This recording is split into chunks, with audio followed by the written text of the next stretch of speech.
Hi, I'm Dario, and in this video I will talk about the table tennis rubber sponge harness. For which players is soft sponge better and for which a harder sponge. If you're confused by the fact that manufacturers use different hardness scales, I'll explain that too. So that everything is not left to theory, I will measure the hardness of 6 different rubbers and check how they compare to the hardness declared by the manufacturer. As always, I'll be speaking in Croatian, and for those who do not understand Croatian, I have prepared English subtitles that can be switched on. Svaki igrač želi odabrati najbolju opremu za sebe, pa često amateri kopiraju profesionalce u odabiru opreme, misleći ako budu igrali s istom gumom s kojom, na primjer, igra najbolji igrač njihove zemlje ili kluba, sigurno će igrati bolje. No svaki igrač ima drugačiji stil igre, pa se prema tome bira guma. Isto tako, kod odabira opreme je jako bitna razina tehnike i fizičkih predispozicija igrača. Ja ću danas govoriti o tvrdoći spužve, jer po meni je to jedina prava mjera koju možete iščitati s omota stolnoteninske gume.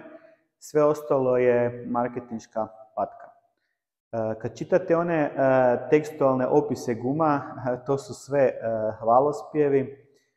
Ako ima napisane brojčane vrijednosti za spin, brzinu, kontrolu ili neki drugi segment, ne znaš koja je referenca, koja je maksimalna vrijednost. Piše na omotu spin 126.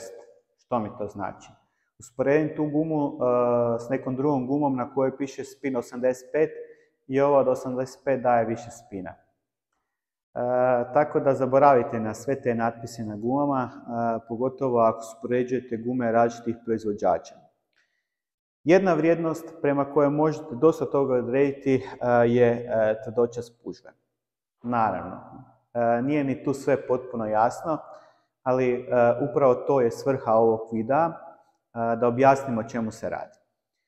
Proizvođači koriste različite skale mjerenja tvrdoće spužve. Za odrediti tvrdoću nekog materijala se koristi uređaj koji se zove durometar. To je uređaj koji imam ovdje. Postoji puno skala po kojima se mjeri, pa tako postoji šor A, šor B, C, D, šor O, ali također i asker A, B, C, D, E, F, X. Svaki od nabrojenih je namijenjena za mjerenje različitih vrsta i tvrdoće materijala. Durometar koji imam ovdje mjeri u skali šor Type O. Nisam naišao na informaciju da neki od proizvođača navodi koju skalu koristi za mjerenje tvrdoće spužve, pa se na internetu može naći mnogo nagađanja.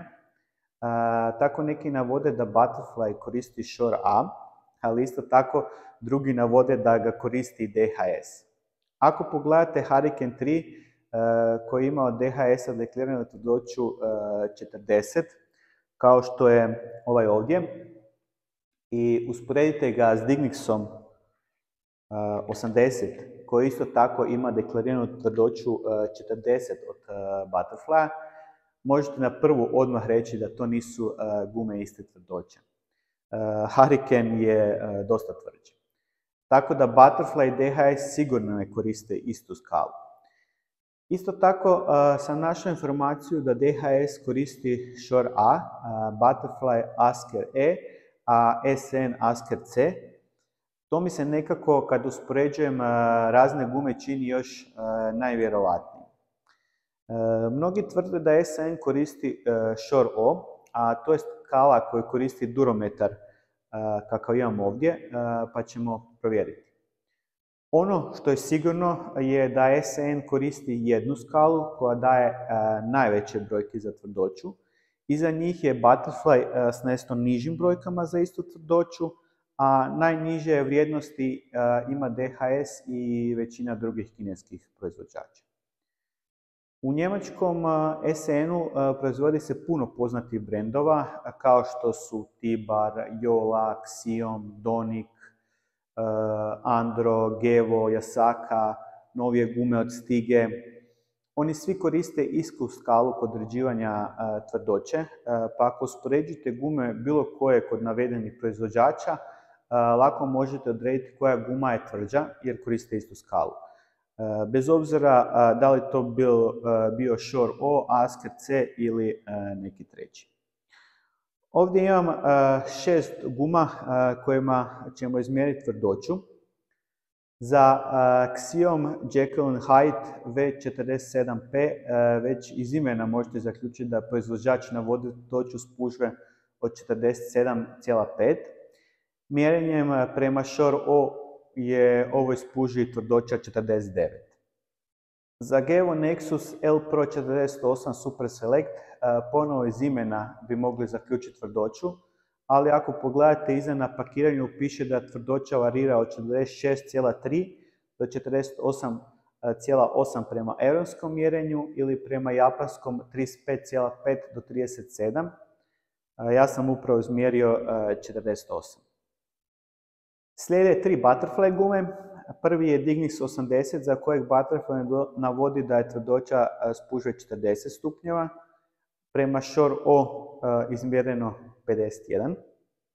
Nešto malo tvrđa bi trebala biti Glazer 09C. Za nju Butterfly navodi tvrdoću 42. Ja sam upravo prema Shore O izmjerio 54.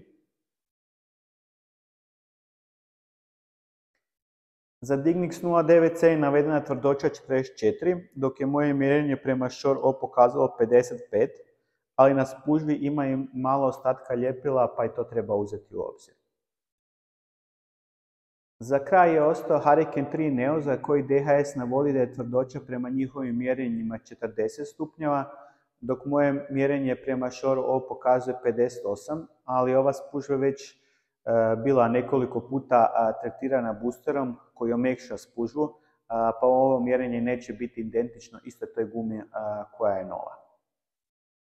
Kao što sam spomenuo već prije, meni je ovo jedan od najbitnijih podataka koje mogu naći na omotu.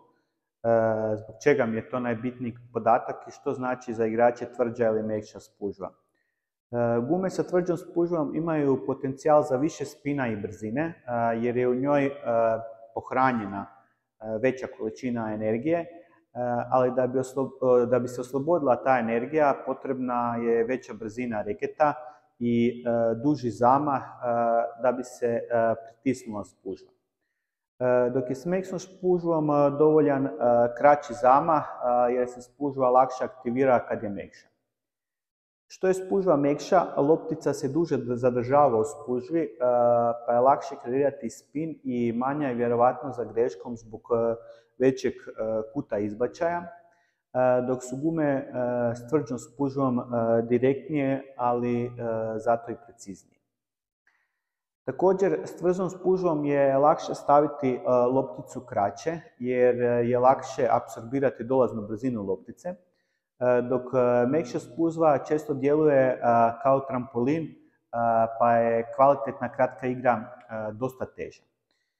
Kad se udaljite od stola, lakše igrate s mekšom spužvom, jer spužva za vas odradi puno posla kod prebacivanja loptice preko mrežice, dok s tvrdom spužvom vi kao igrač trebate odraditi taj posao i uložiti više snage u udarac. S obzirom na sve navedeno, lako je zaključiti, a to je nekako uobičajena praksa, da većinom igrači imaju nešto mekšu spužvu na backhandu nego na forehandu, jer su na backhandu ograničeni dužinom zamaha i većinom su backhand pokreti kraći, tako je za to prigodnija nešto mekša spužva. Kod forehanda imate prostora za duži zamah, veće ubrzanje i to su puno snažniji udarci, pa je onda na forehandu lakše iskoristiti puni potencijal tvrde spužve. Za kraj, s obzirom da ste u ovom videu vidjeli da imam 3 nove gume, Xiom Jekyll & Hyde V47-5, Gevo Nexus L Pro 48 Super Select i Butterfly Dignix 80. Većina vas već pretpostavlja što slijedi dalje. Da, u sljedećim videima uskoro možete očekivati recenzije ove 3 gume. Ako imate kakve pitanja, pitajte ispod u komentarima. Isto tako, ako vam se svidio video, kliknite na like kako bi što više ljudi vidjelo video, te ako se još niste, pretplatite se na kanal jer slijedi puno uzbudljivog stalnoteniskog sadržaja. Do sljedećeg puta, uživajte u pinganju.